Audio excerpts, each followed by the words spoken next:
ভারতগামী বিমানে মিলেছে অসংখ্য জীবন্ত সাপের দেখা।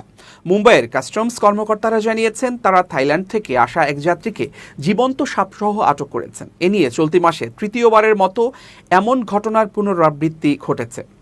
ভারতীয় বিমানবন্দরের কাস্টমস কর্মকর্তারা জানিয়েছেন, থাইল্যান্ড থেকে ফেরত আসা যাত্রীর কাছ থেকে 16টি জীবন্ত সাপ জব্দ করা হয়েছে। কাস্টমস সংস্থা এক বিবৃতিতে জানিয়েছে, ওই যাত্রীকে গ্রেফতার করা হয়েছে। আরও তদন্ত চলছে।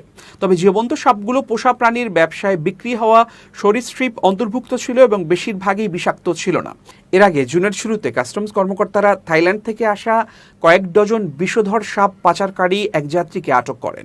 এর কয়েকদিন পর অফিসাররা টিকটিকি, সানবার্ড এবং গাছে আরোহণকারী পোষামসহ 100টি প্রাণী বহনকারী আরেক যাত্রীকে আটক করেন। এদিকে বন্যপ্রাণী ও বিদেশি পোষা প্রাণীর ব্যবসার কারণে পাচারের খুবই উদ্বেগজনক প্রবণতা সম্পর্কে সতর্ক করেছে বন্যপ্রাণী বাণিজ্য পর্যবেক্ষণকারী সংস্থা ট্রাফিক।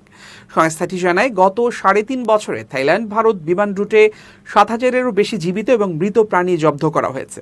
মুম্বাইয়ে সাপ আটক করা তুলনামূলকভাবে অস্বাভাবিক, কারণ এর আগে কাস্টমস কর্মকর্তারা নিয়মিতভাবে যাত্রীদের দ্বারা চোরাচালান করা সোনা, নগদ গাঁজা বা সন্দেহভাজন কোকেনের বড়ির ছবি পোস্ট করেন। তবে ফেব্রুয়ারিতে মুম্বাই বিমানবন্দরের কাস্টমস কর্মকর্তারা ইন্দোনেশিয়া, মালয়েশিয়া এবং থাইল্যান্ডের বনাঞ্চলে বসবাসকারী 5টি সিয়ামাং গিবন, একটি ছোট বানর সহ এক চোরাচালানকারীকে আটক করেছিলেন।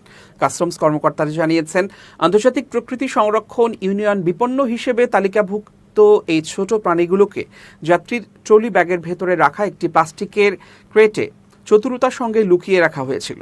নভেম্বরে কাস্টমস কর্মকর্তারা থাইল্যান্ড থেকে আসা বিমানে 12টি কচ্ছপের একটি জীবন্ত কার্গো এবং 1 মাস আগে 4টি হর্নবিল পাখি বহনকারী একজন যাত্রীকে আটক করেছিলেন। সেপ্টেম্বরে কুমির পরিবারের 5টি কিশোর কেম্যান সহ 2 যাত্রীকে গ্রেপ্তার করা হয়েছিল।